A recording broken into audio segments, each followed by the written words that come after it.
We're 20 days away from opening day. The Rangers start the 2026 season on March 26th in Philadelphia. So about 2.5, 3 weeks left in spring training. And thanks for joining us on this week's episode of SportsDay Rangers. I'm John Blake. And I really need no introduction, but anyway, I'm Evan Grant.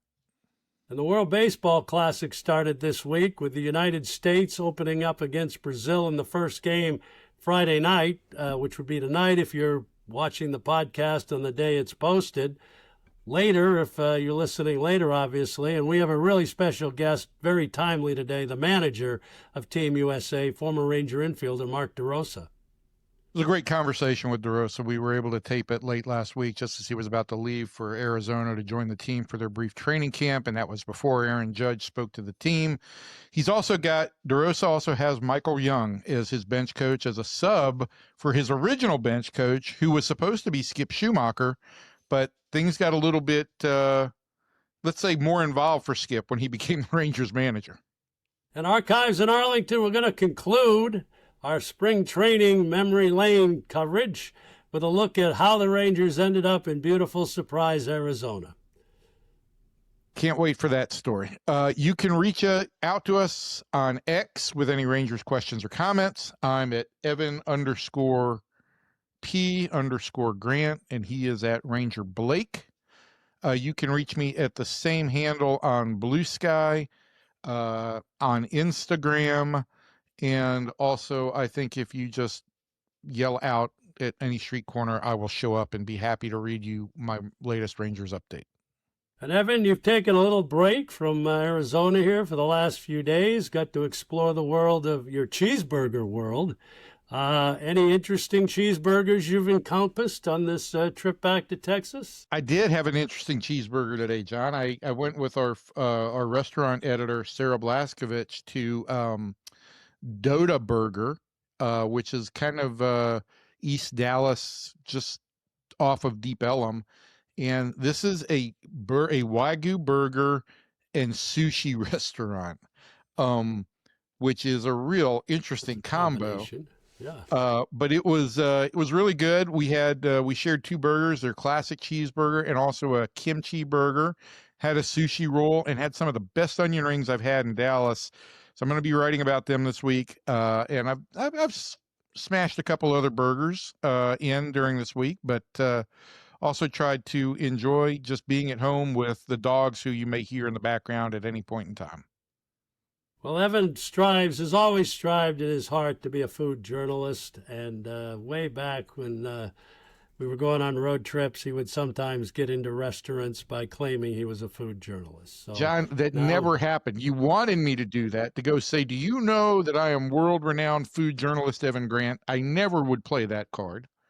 I will say, though, however, folks should also tune in to Your Dark Companion this week. Is on podcasts. We like to plug other podcasts, but John and I made a tag team combination appearance with Mike Reiner and Michael Gruber on their podcast to talk about this podcast, to talk about some funny moments in Rangers history. It was a really good visit with those guys. It's great to talk ball with people who really appreciate baseball and the Rangers history, and both Grubes and Ryan's feel that way. It was great. Bottom of the ninth, bases loaded. Here comes Jimmy Dale from Baker Brothers Plumbing, AC, and Electrical. Thanks, Chuck. When your home pitches curveballs, Baker Brothers knocks it out of the park. Home run, Baker Brothers. Incredible. As the official home service partner of your Texas Rangers, we're offering $300 off a tank or tankless water heater. Another winning call. Visit callbakernow.com or dial 214-342-1171 today.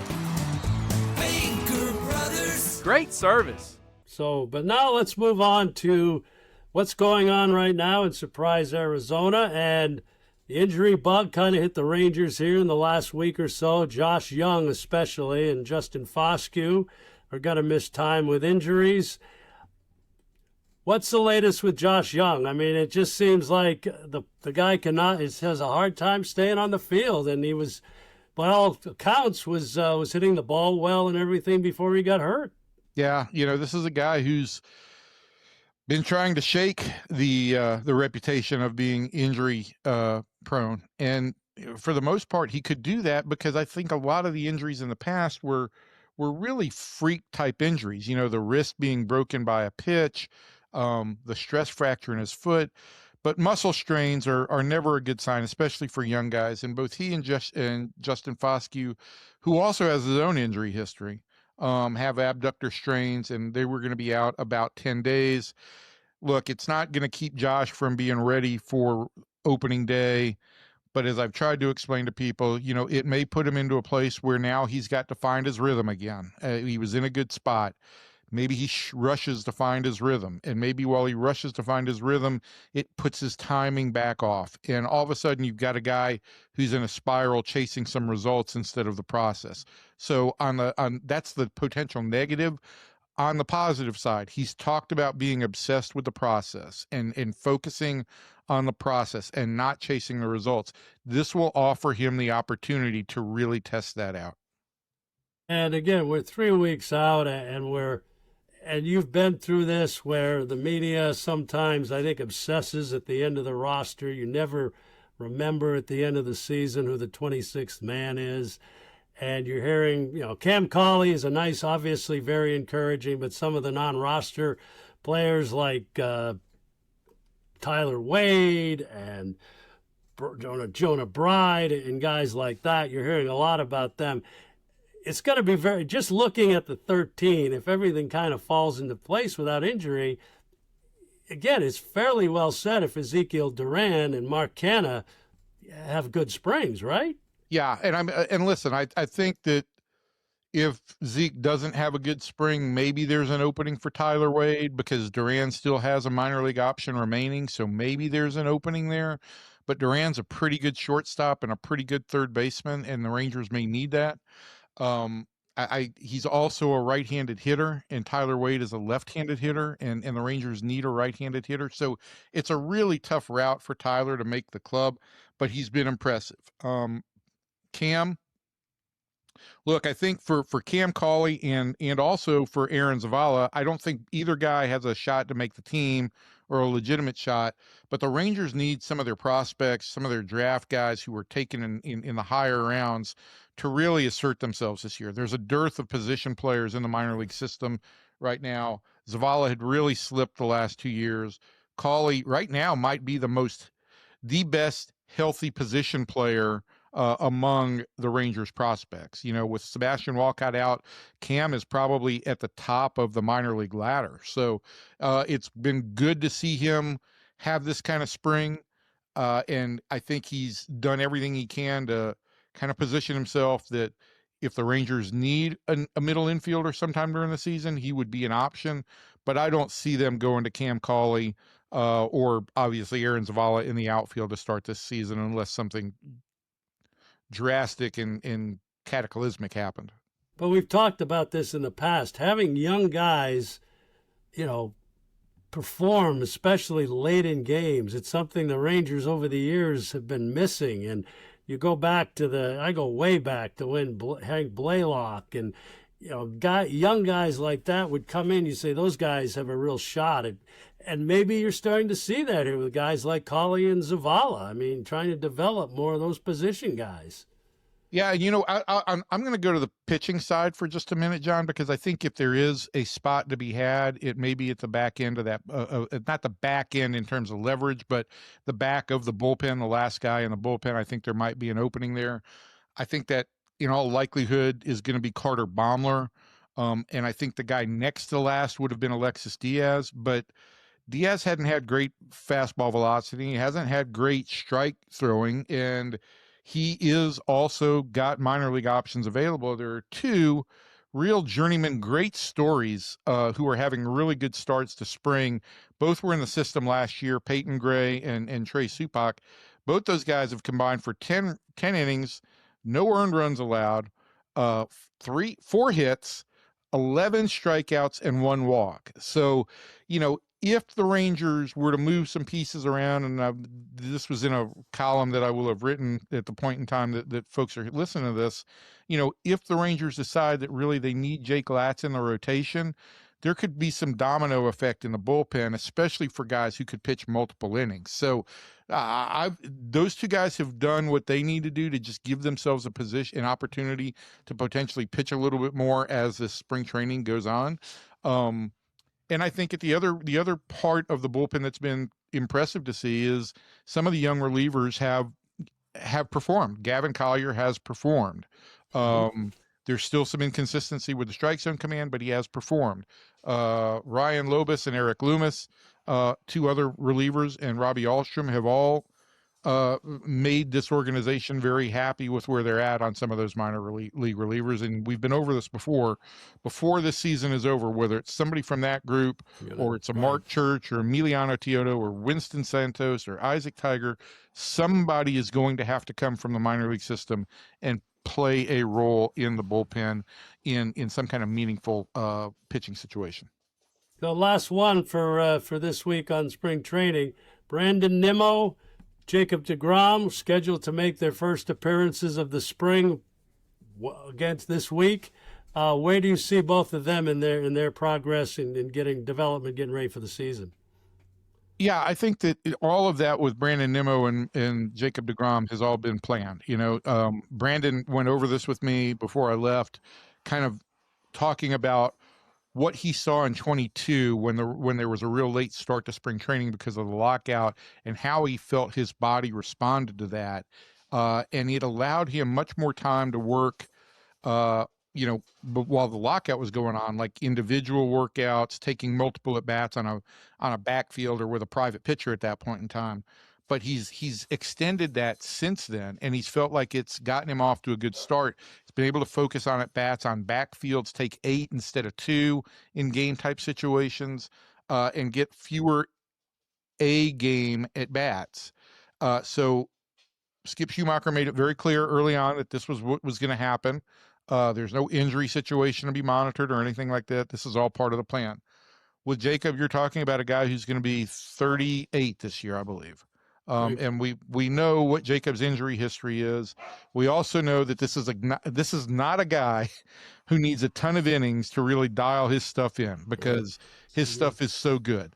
And so I think that he'll get 10 innings or so in spring training games.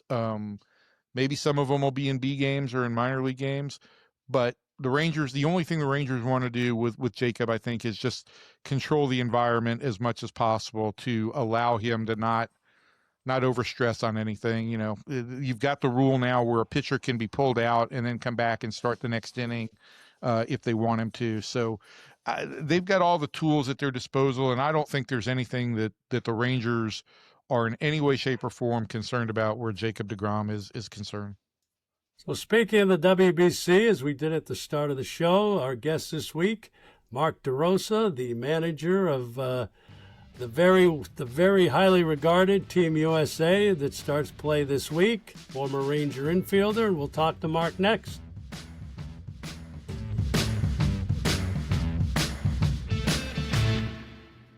Our guest on this afternoon's episode of Sports Day Rangers is Mark DeRosa, 16-year Major League veteran with 8 teams from 1998 to 2013, including a 2-year run with the Rangers in 2005 and 2006. But more importantly for our conversation today, he is the manager of Team USA for the 2026 World Baseball Classic after leading the team to a silver medal 3 years ago. Mark, great to have you on. I know right now is a busy time. First question for me is roster construction for the 26 team compared to 3 years ago. Easier, more difficult? How did it all kind of come together for you? Yeah, two-part answer, easier and tougher. In 2023, I joined the party late. I was named the manager, I think, in August. A lot of guys had already committed to the team, and I kind of was trying to weave different pieces in. The Kyle Tuckers, I felt like we were a little too right-handed when I looked at the roster.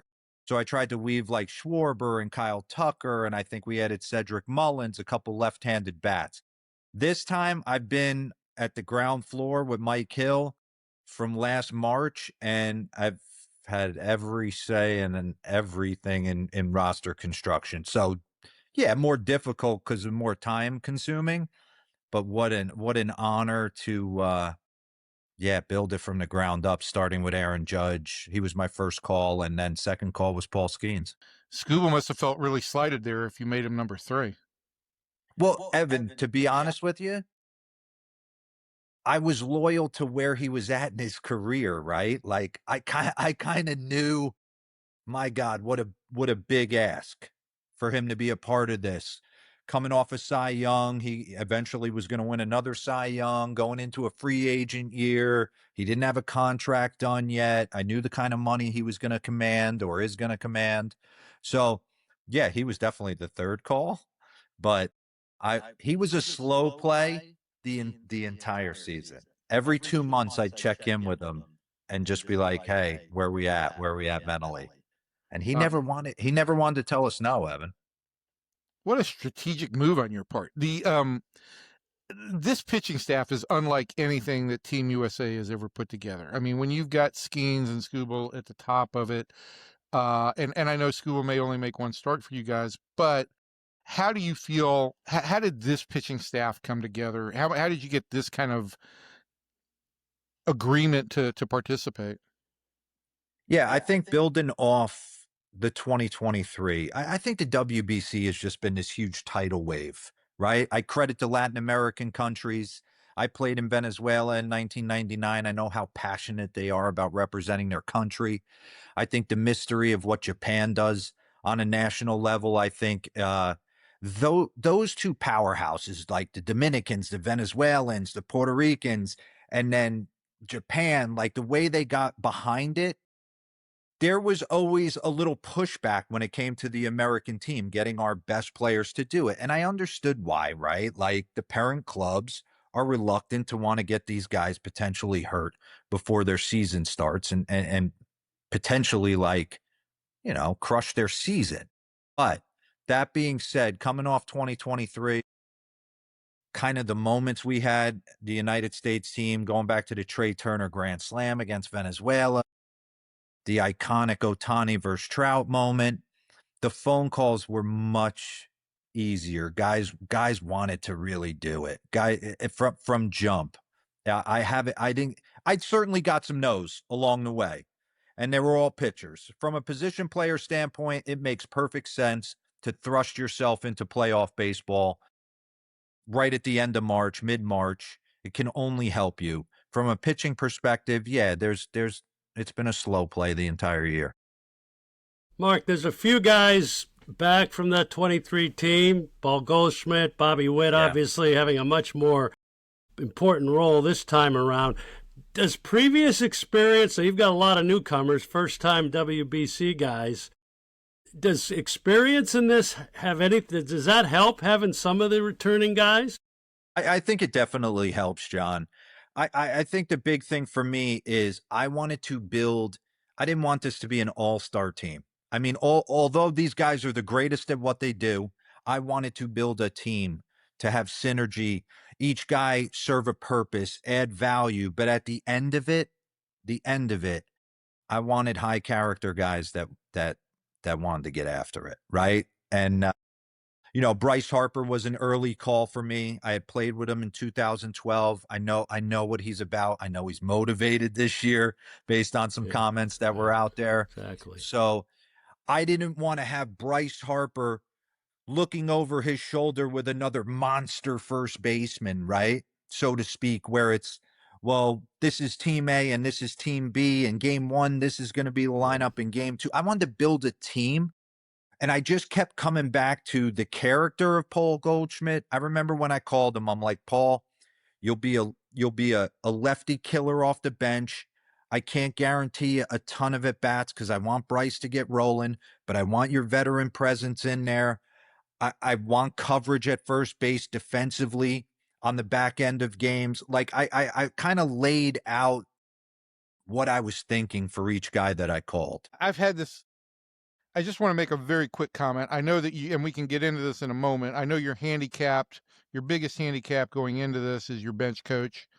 But beyond that, I've had lots of conversations with Michael Young about the WBC, and I feel like I'm like a lot of American fans, and that as much as we want to embrace it, it's hard because of the restrictions that are put on pitchers. I completely understand it, but it's not just a true baseball tournament, right? There are these exceptions or restrictions that have to be made. Do you get any sense just from comments or engagement that you've had with fans that after 23 people are much more excited about this WBC and this Team USA than previously? 100%. I just think there's a huge passion kind of building off, like I said, the last one we did in 2023, and then leading into the Four Nations with the hockey kind of, and then the gold medal kind of bleeding off. I just think it's a tidal wave of things that people want to represent their country. Yeah, when it comes down to it, Evan, there's no lie. I mean, there is so many guardrails on these pitchers. And rightfully so. You're building them up, right? Like in pool play, they can only go 65 pitches. And then you make it to the next round, it goes to like 80, 85. But not only that, you have those guardrails and then the guardrails with the teams. They add their extra guardrails on it. But I was determined, and like I said, I started this process back in April of getting guys that I knew were split neutral. They could handle righties and lefties. That could occasionally go an inning and a third, come in a dirty inning. Last time we had none of that. We were up till 3 a.m. You could ask Mikey. We were up till 3 a.m. some nights going, how are we going to piece through this game? So that was the big rub, right? Like that game against Mexico got out of hand early in 2023, and we had to let Brady Singer kind of eat it to save us for the next game, or we couldn't cover it with all the guardrails. It's a little different this time around. A lot more teams have kind of bought into it, growing the game and understand the importance of it, and certainly the players have been behind it huge. You mentioned guardrails. One guy that may have less of those guardrails is Clayton Kershaw. How important is it to have him on that pitching staff? Yeah, there's a lot of reasons why I wanted Clayton. Exactly, going back to 2023, there would have been a chance right there where we could have took Brady Singer out of that game, attacked them with the bullpen, knowing we had another long man. We didn't have a long man in the bullpen last time, so we didn't have that option. Now, also understanding guys are getting ready for their season, who's going to come under the pretense they might not touch the ball? Nobody, right? I wouldn't expect anybody. So it had to be a guy who was kind of looking at retirement. And then you start talking to the Skeenses and Scoobles and the Joe Ryans, like you mentioned, who did they want to be around? And they wanted to be around Clayton Kershaw. So when I called them and pitched him the idea, it didn't take long. I think he thought I was calling to ask him to help Andy with the pitching and be like a glorified coach. I'm like, no, dude, there's a chance you might touch the ball in this thing. And what was his response when you said you might touch the ball? He goes, you realize I haven't done anything since the World Series. I said, come on, I need you to get rolling. So it's been funny, Evan. He sent myself and Andy Pettit little videos along the way. He goes, let me go out and play catch with my son and see if my arm stays attached. And then once that happened, he called us back 48 hours later and said, hey, I actually feel pretty good. I'm going to go down to a local high school and start throwing off the mound and throwing some lives to them. And yeah, there's an opportunity here where he doesn't even touch the ball. And then there's an opportunity where we need him. We can't help but avoid the fact that your bench coach thinks he's running the team. What is it like to have Michael Young on this staff? The biggest thing for me is getting to pick the staff. I wanted guys that, and you know this, Evan, how much Mike means to me. Like, I take a bullet for that dude. He changed my career in 2005. We were super tight and remained super tight up until this day, and I can't wait to get out there and see. I trust him. He knows the game inside and out. I trust him with everything. He's passionate about it. He's invested in it. It's funny. It's like a lot of these guys could certainly go into the dugout but then, they got so many other variables off the field that keep him from doing that. But I think this is able to scratch that itch for this 2.5 week stretch. And you're in it. You're in the fight with the best players in the world. So yeah, if I'm going to turn right or left, there's two dudes for me, right? Like it's Brian McCann and Michael Young. Those are my ride or dies. They've been that way since I met Mikey in 2005. And, coming off last time, I can't sing the praises of Andy Pettit enough. This is a friend for life. I just hung up the phone with him before I jumped on with you guys. I mean, the thing I learned about these guys and the players in 2023, they want to work. They're invested in trying to win it, but they also want to put their sweat equity into it, getting ready for a season. So it's cute if the coaches come and it's a glorified name, but if they're not willing to get in the cage and sweat with these guys and put their ego on it, like they don't want that. They want fungos hit to them. They want guys in the cage throwing BP. They want it. So yeah, I tried to build the staff out with guys that I trusted and trust their opinion on everything. Well, speaking of the staff, one of the guys you had on the staff is now managing the Rangers. He was on your original staff, Skip Schumacher, putting on your MLB TV cap for just a minute. And I know it's probably been hard to start with everything you've got going right now. But what's your impression of the 26 Rangers in Skip in his first year here? Yeah, it's funny. I go back to why Skip was actually taken aback when I called him. Right? He was like, really? What did Mikey Young say no? What did Brian McCann say no? That was his first reaction. And the reason I thought Skip would be perfect, besides the fact that we're great friends and played together in 2009 in St. Louis and hit it off from day one, was he's like such a stickler where I'm like more broad brush. I want to command the guys in a room, and he's a tactician. So I think that's the biggest thing for me with Skip. Like no stone will be left unturned. No one will be more prepared. The guys will be prepared to go out there and win. I mean, you know this. Your season's going to come down to two dudes. If you're two veteran starters at the top, DeGrom and Eovaldi stay healthy for you the entire season, then no one wants to see you. And to be honest with you, those are two names that I would have loved to have had on Team U. Nate is politic to get on this roster for 3 or 4 years, but with the insurance stuff and all the, the injury history, we just weren't able to push it across the finish line.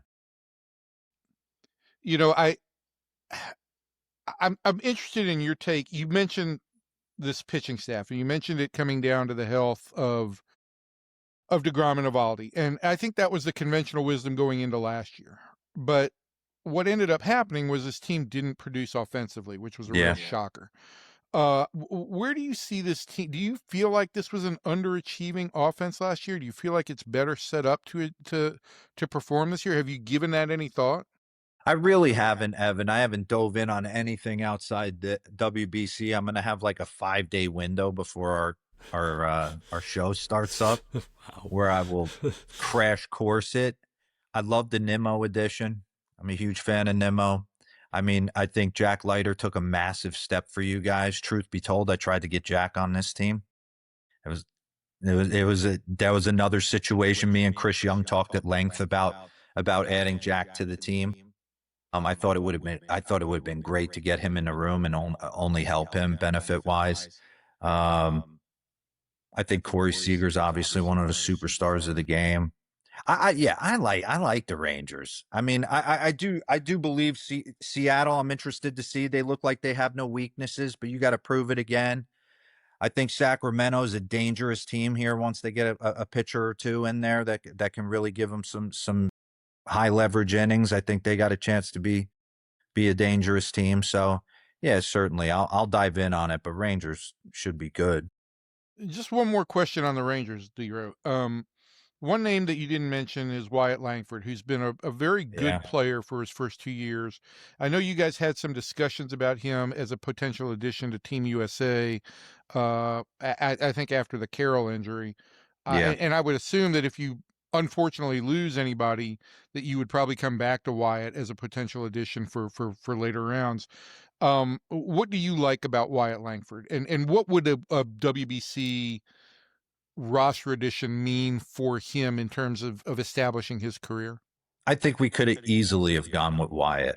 I think for me, it was like Roman Anthony was 1A and Wyatt was 1B, and we were kind of going back and forth on it, what this team needed, and the way it was currently constructed. I just felt like a left-handed bat made a ton of sense, kind of replacing Corbin, because that's kind of where we had him slotted in the lineup. I felt like last time we did this, Evan, if you go back and look at us, we rolled out 5 right-handed hitters right in a row. And I don't care if they're all Hall of Famers, on March 17th, you get the right reliever in there or the right starter, they can be combated. So I just wanted to go righty, lefty, righty, lefty, righty, lefty, all the way down and not give another country an opportunity to breathe. And I just felt like Roman Anthony was the perfect guy. I wanted to make sure his defensive metrics were good, even though we're playing in Daikin Park in Houston, and left field's not that difficult to play. But when we go to Miami, I wanted to make sure his defense was on point, and the 2 analytics guys that we have working for us with Team USA were like, no, he's fine. So he made a ton of sense, but there was a lot. Why it could have went either way. I just felt like Roman made sense in the moment for us.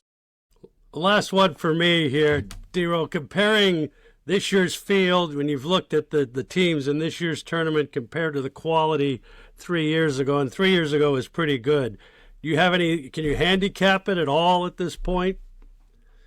Yeah, I think we respect, go back to my old football days. You respect everyone and fear no one, right? Like, certainly I got a ton of respect for the way the Japan team handles it.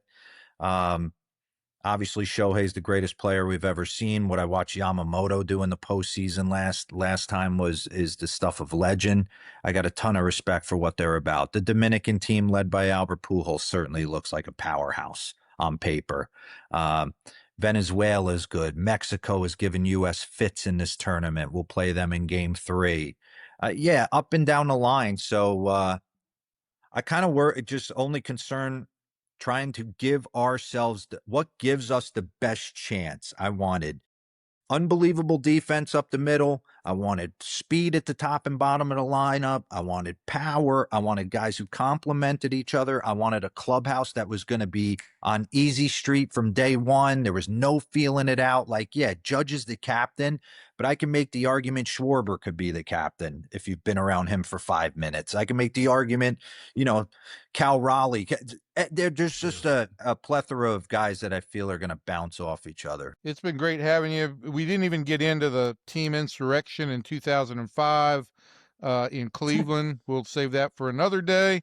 That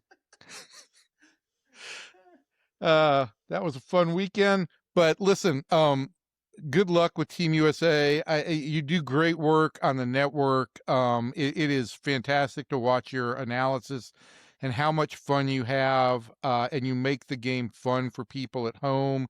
And I know that the questions will come up again, particularly if you go home with a gold medal, about managing sometime in the big leagues. But look, you've transitioned from playing into your new careers in a remarkable way, and it's always fun to chat with you. So thanks for joining us. No, thank you. Yeah, thank you guys. You know how I feel about the Rangers organization giving me a chance in 05, and I loved it. I say everyone, they treat their players the best at any place, my 8 places I ever went. So I loved it there.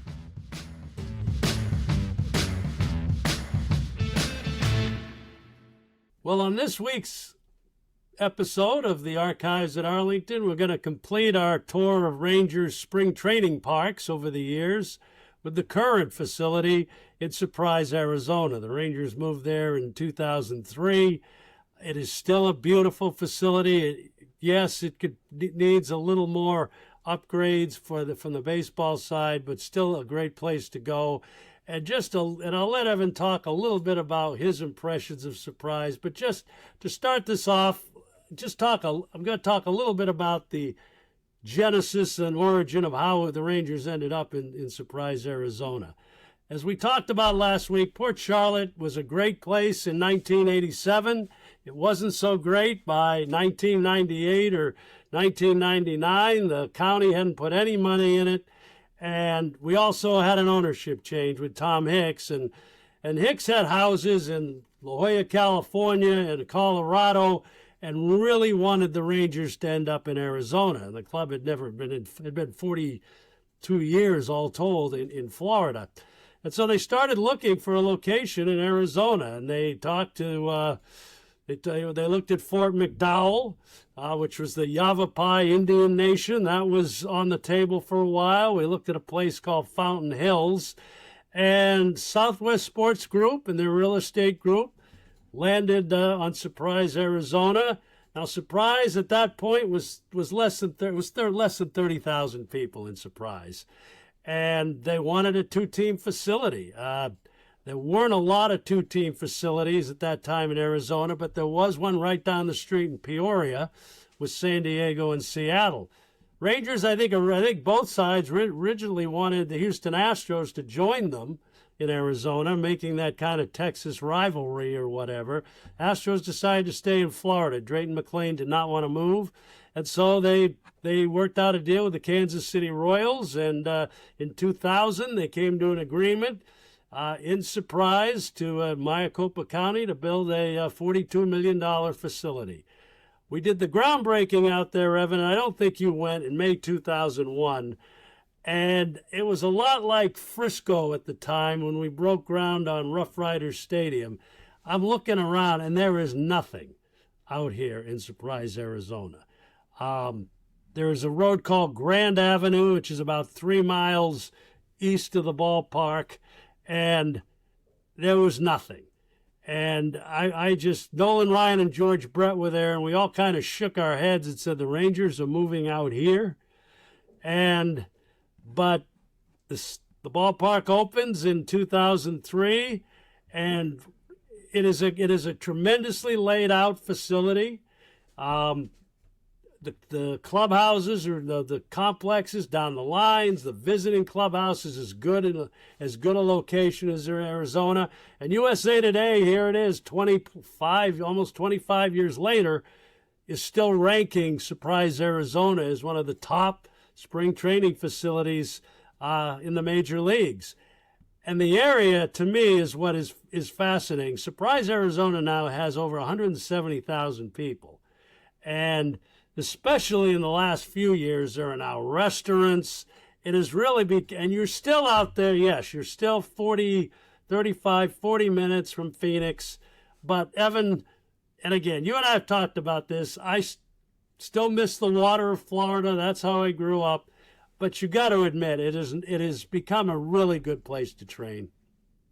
Yeah, John, it really is a great facility. And the Rangers have continued to invest in that facility in terms of upgrading the office space and creating this meeting room and, enlarging the weight room, and then a dorm and a super secret pitching lab and biomechanics lab that they won't even let me within 100. There's a restraining order against me to get even within 100 feet of that place. But didn't they do batting practice in there or something at one point when it rained this spring, and they didn't let anybody close to it? They moved some live VPs into that biomechanics lab for a day when there was rain. And they've built Rangers Ballpark Village there, which is a great dorm and really was one of the first dorms now to be built in Arizona, and was kind of a benchmark for other clubs that have followed suit. So from a baseball facility standpoint, yes, it remains one of the elite. Surprise has improved as a destination, but it is still the furthest out destination in spring for any club going anywhere. There are more restaurants there now. John's favorite restaurant, Firebirds, has a location in Surprise as well as one in Peoria anymore, right? We don't have to go 9 miles down Bell Road. the less time that you spend on Bell Road always improves. It could take anywhere from 10 to 40 minutes to get to Peoria. The less time you spend on Bell Road, the better your spring training experience. And, we've seen other teams come out to the west side of the valley where the Rangers are. So now there's a lot more games where you don't have to travel 40 minutes. You've got a number of games with the Royals every year. You've got the two teams in Peoria. You've got the Dodgers and the White Sox in Glendale, which is really only about 15 minutes away. You've got the Reds and Guardians in Goodyear, which is about 20 minutes away. So it is much more manageable now.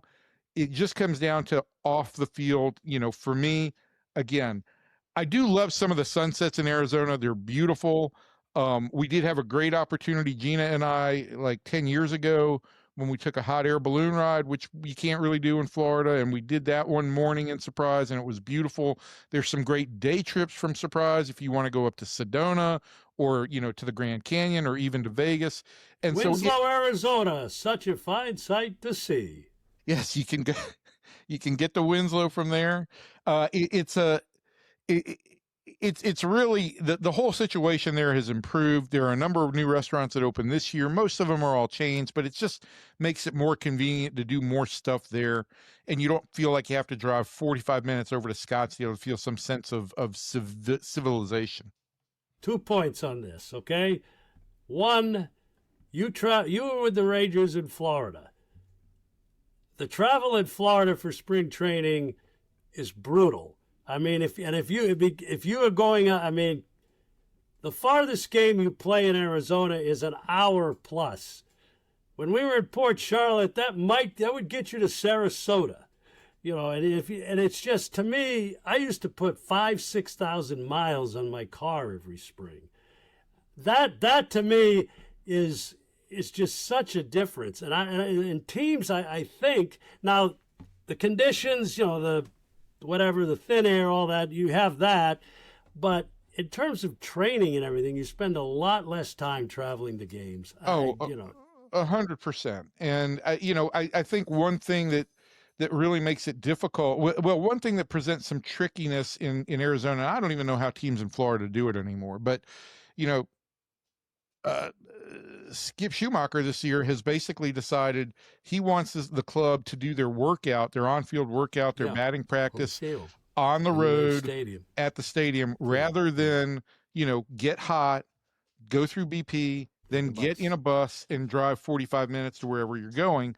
And I really understand that procedure. I think that's one of those like tricky areas where it's not that far a drive, but when you factor it all in, it's like a 45-minute process, and guys cool down, and you don't want to risk injury. That's the one thing you don't want to do in spring training. So I think the Rangers have... And that's a guy, too, that is, he managed in Florida. He played a lot of his career, obviously, with the Cardinals in Florida, and it's what they're used to in Florida. They go on the road, they take BP, and they do all their work at the visiting ballpark. Yeah. And I do think it's, I've said this for years now, John. I think that there's a competitive advantage. Obviously, it's on the margins, but there's a competitive advantage to be found in how a club operates and optimizes spring training, A, to try and eliminate some injuries, and B, just to keep your players fresh. There are some opportunities there, and this may not mean a hill of beans, and we're sitting here talking right now about Josh Young and Justin Foskey both being hurt,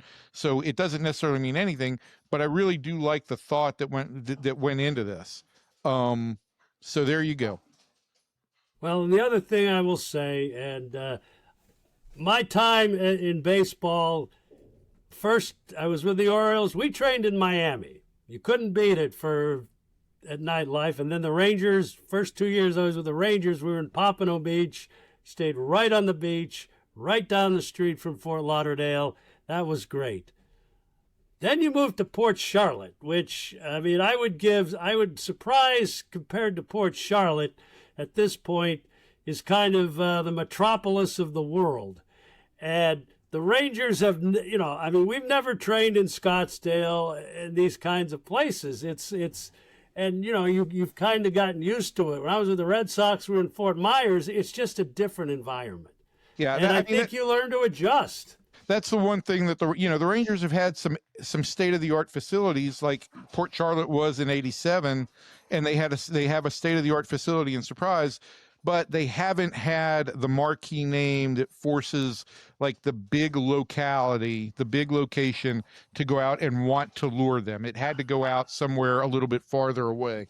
So I think that the Rangers have really, all things considered, as difficult as Surprise was early on, I think it's become a really good situation for them in so many ways. So with that, we will conclude this series because I'm sure you're all tired of hearing me talk about almost 50 years of spring training. But the story, it is still a time, if you've never been to spring training, I mean, that's the one thing that really never changes. The access on the backfields and everything is as better in Surprise. It wasn't Port Charlotte, probably. Yeah, and it's a great experience. It really is. It's just hard to go to Arizona, where the weather is almost always nice during spring training, and the stadiums are small, and you can get up and close and personal to the players. And even an older person occasionally appreciates an autograph because it takes them back to their childhood, but it's hard to go there and not have a really good time. It's just an enjoyable exercise for people to be at spring training as a fan. No other way around it. And if you're lucky, you might see Evan Grant wandering around the concourse or out on the backfields or doing one of his many media obligations. So if you get out there, you'll have a great time. And with that, thanks for joining us on this week's episode of Sports Day Rangers. Keep up with my coverage from spring training all spring long. When I get back out there, Kevin Sherrington will join me for a week. Sean McFarland has been there for 3 weeks, and he'll be heading home this weekend. Tim Kalishaw has been there for the last week, and even though Tim has been the columnist for as long as I've been the Rangers beat writer, he did refer to me as our forever beat writer this morning in print. I'm not sure what that meant, if that was a compliment or just that I was old, but I'm going to choose to take it as a compliment. And next week, Evan won't have a canine barking in the background either, because unless he's renting a dog out in Surprise. And with that, we'll talk to you all next week.